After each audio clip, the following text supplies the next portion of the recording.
आज के वीडियो की बात शुरू होगी अंतर्राष्ट्रीय राजनीति के विभिन्न मुद्दों वाले प्रश्नों से।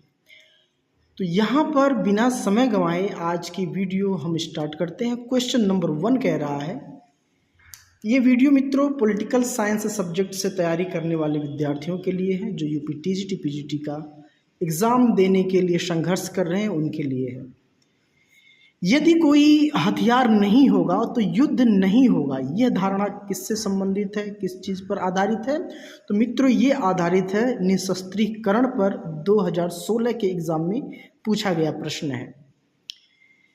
अंतर्राष्ट्रीय संबंधों में संतुलन या स्थिरता के निश्चित तत्व के रूप में शक्ति संतुलन का वर्णन किसने किया? तो ये मित्रों किया था जॉर्ज श्वार्ज़ेनबर्ग ने।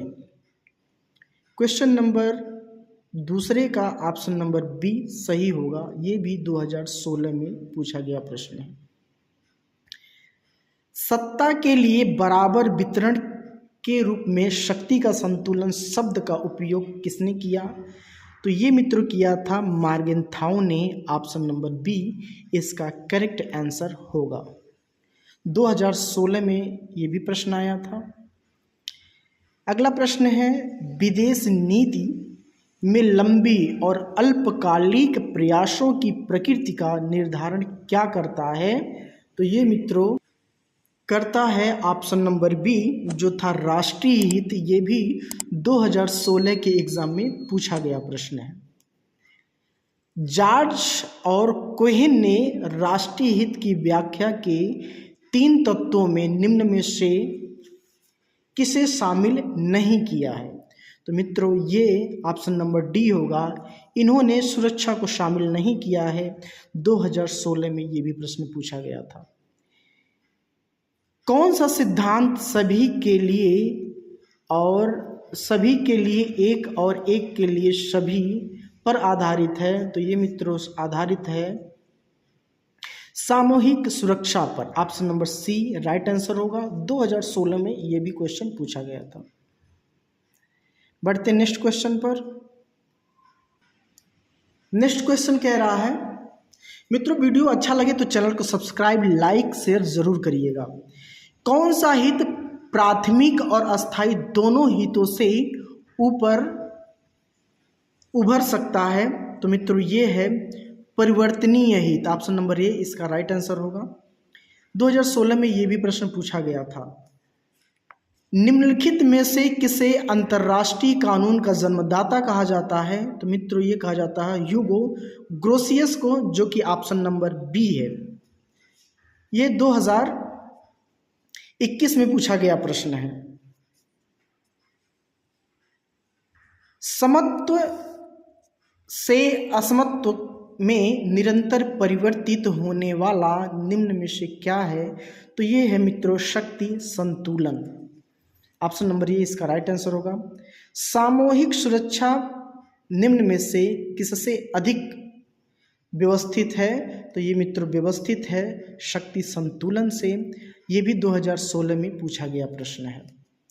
बढ़ते हैं नेक्स्ट प्रश्न पर। नेक्स्ट प्रश्न कह रहा है मित्रों, उन लक्ष्यों और उद्देश्यों या साध्यों के बारे में दूसरे को समझाने की कला क्या है जो सुरक्षित होने के लिए वांछित है? तो ये मित्रों है प्रचार प्रसार। ये भी 2016 में पूछा गया प्रश्न है। मित्रों अब तक हमने 11 प्रश्न पढ़ लिए हैं, 12वें पर है, जिसमें से 2016 में इस चैप्टर से लगभग 11 प्रश्न आए हैं अब तक। शक्ति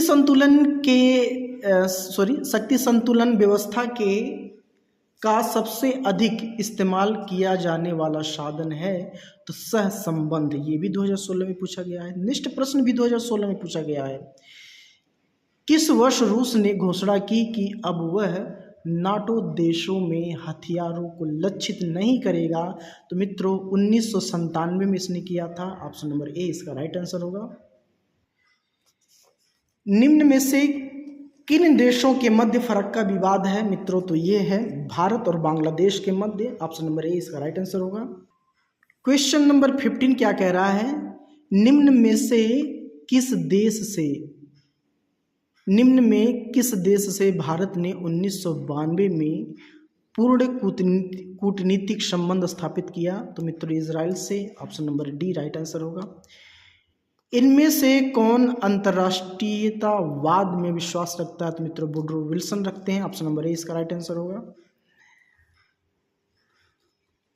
यह किसने कहा कि अंतर्राष्ट्रीयतावाद का मार्ग राष्ट्रवाद से ही गुजरता है? तो ये कहा था मित्रों ए.ई. जिमर्न ने, यानी कि ऑप्शन नंबर 20 का राइट आंसर होगा। 1688 में हुई गौरवपूर्ण क्रांति का संबंध निम्न में से किस देश से है? तो मित्रों ये है इंग्लैंड से। ऑप्शन नंबर डी का विकल्प सही होगा। ये बहुत इंपॉर्टेंट क्वेश्चन है, 2010-2009 में पूछा गया प्रश्न है। शक्ति संतुलन की स्थापना के लिए निम्नलिखित में से कौन सा साधन नहीं है? तो मित्रों जो साधन नहीं है, उदारीकरण की नीति साधन नहीं है। अगला क्वेश्चन कह रहा है सामूहिक सुरक्षा व्यवस्था अनुमति नहीं देता।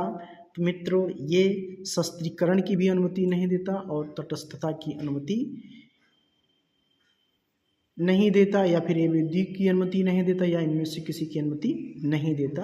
तो मित्रों तटस्थता की अनुमति नहीं देता सामूहिक सुरक्षा। ये 2021 में पूछा गया प्रश्न है। यह एक दैत्य सो रहा है, उसे सोने दो, क्योंकि यदि वह जाग गया तो दुनिया हिला देगा। ये कथन किस देश के बारे में कहा जा रहा है? तो मित्रों ये चीन के बारे में कहा जा रहा है। ऑप्शन नंबर डी इसका करेक्ट आंसर होगा। फ्रांस की राज्य क्रांति का रूप था? तो मित्रों ये मध्य वर्ग का था, यानी कि बुर्जुआ का था। अंतर्राष्ट्रीय राजनीति में यथार्थवादी सिद्धांत का मुख्य संदेश है उस नीति को अपनाना जो किसी राष्ट्र की शक्ति को बढ़ाए। ऑप्शन नंबर ए इसका राइट आंसर होगा। बढ़ते हैं नेक्स्ट क्वेश्चन पर। यह कथन और कारण से संबंधित है। यह मानने के लिए कारण है कि राष्ट्र का युग अब समाप्ति की ओर है। कारण क्या है? राष्ट्रवाद के कारण नए युग का जन्म साम्राज्यों के विघटन और सीमाओं के पुनर्निर्माण से हुआ है। मित्रों एक गलत है और 8 सही है, तो ऑप्शन नंबर डी इसका राइट आंसर होगा। और इस वीडियो का लास्ट क्वेश्चन होगा ये क्वेश्चन नंबर 25। विकासशील देशों के अल्प विकास का कारण है? तो मित्रों जो कारण है सभी ढांचागत सुविधाओं का अभाव, परंपरागत कृषि, अच्छे यानी कि दक्ष एवं ईमानदार प्रशासकों का अभाव। तो मित्रों आपको वीडियो कैसा लगा? वीडियो अच्छा लगा हो तो हमें ज़रूर बताइएगा, और किस टॉपिक पर आप वीडियो चाहते हैं तो ये भी बताइएगा। मिलते हैं नेक्स्ट वीडियो में, तब तक के लिए जय हिंद, वंदे मातरम।